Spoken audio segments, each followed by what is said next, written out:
Hi everybody, my name is Hanisa and welcome to our e-exchange video.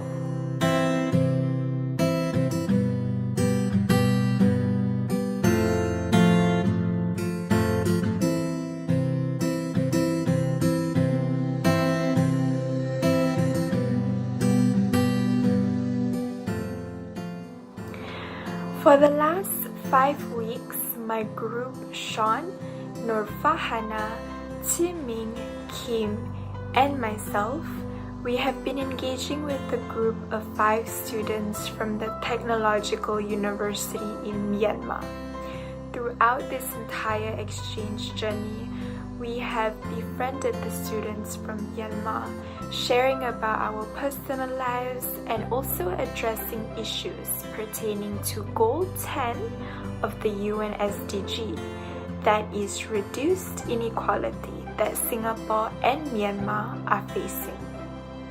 Reduced inequality can be used as a reference for a variety of things, but as of today, we will be focusing on only a couple of things that the people in Myanmar are struggling with.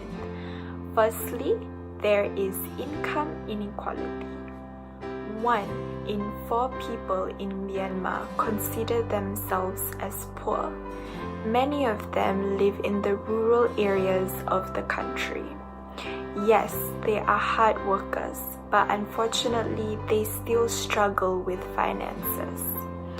59.7% of those living in the rural areas of Myanmar engage with farming activities.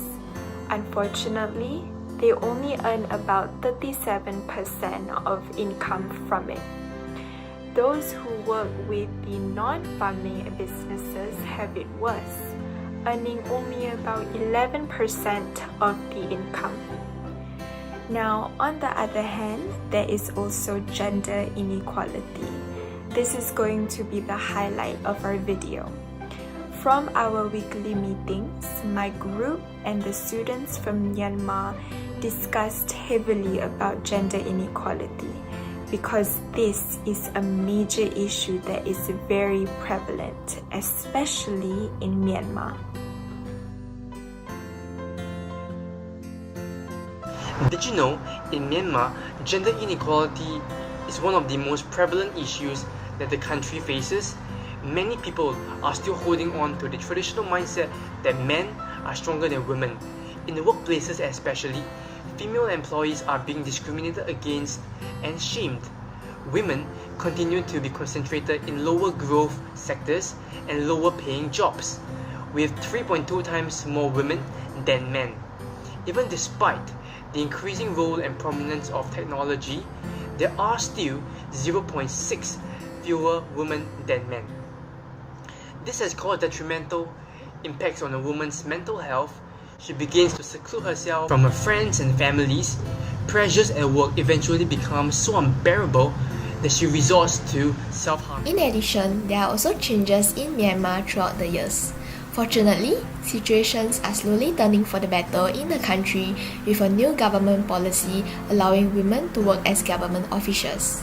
Today's state councillor is held by Daw Aung San Suu Kyi, who is regarded as a role model to millions of females in Myanmar and globally. She became an international icon of democracy and resilience due to her bravery, persistence, and determination, which won her the Nobel Peace Prize. Since the country's key decision maker is a woman, there was a greater opportunity for women to participate in representational governance.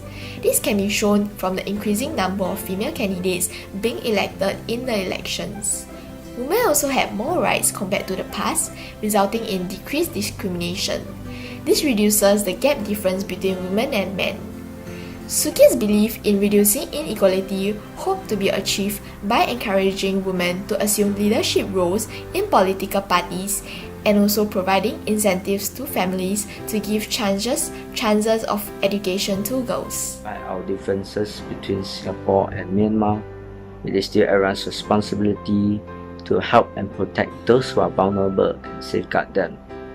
And it is important for people, not only those living in Myanmar, but for everyone, no matter where they live, to see women and men as equal. And in Myanmar, there are various local organizations aim to empower and aid women in the struggle of gender inequality. And one such organization is the Myanmar's Women's Affairs Federation, or the MWAF for short.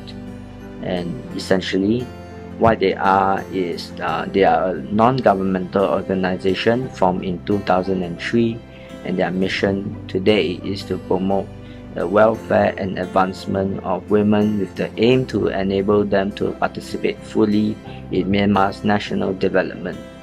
And ultimately, they hope to allow women to have opportunities to be able to contribute to the economy and to protect the rights of women.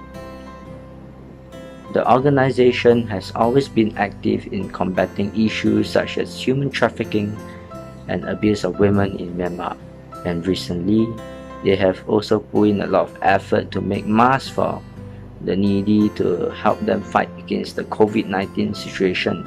And this shows that women can play an important role in society too.